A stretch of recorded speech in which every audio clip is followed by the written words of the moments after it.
হবে। এটা কি মাখা? এটা হলো বালা চাউ।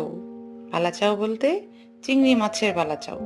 এটা খুবই একটা মজার খাবার, ভাত দিয়ে পোলাও দিয়ে সেই মজা। আর শেষে সরিষার তেল। হুম বলতে বলতে আমার নিজেরই আবার মুখে পানি চলে আসতেছে। মাখানোটা দেখে তো আমার খুব খেতে ইচ্ছে করছে। প্রথমে তো শুকনা মরিচ তো আমি বেশি পছন্দ করি না, শুকনা মরিচ আমার সমস্যা হয়। কিন্তু যখন মাখানো হচ্ছিল তখন মনে হচ্ছিল এক্ষুনি খেয়ে ফেলি। যেমন এখন আবার বলতে বলতে ভিডিওটা করতে করতে আমার আবার খেতে ইচ্ছে করছে। খুবই লোভনীয় একটা খাবার, খুব মজা লেগেছিল। কার কার পছন্দ বালা চাও কমেন্ট বক্সে জানাবেন। ঠিক আছে, আল্লাহ হাফেজ।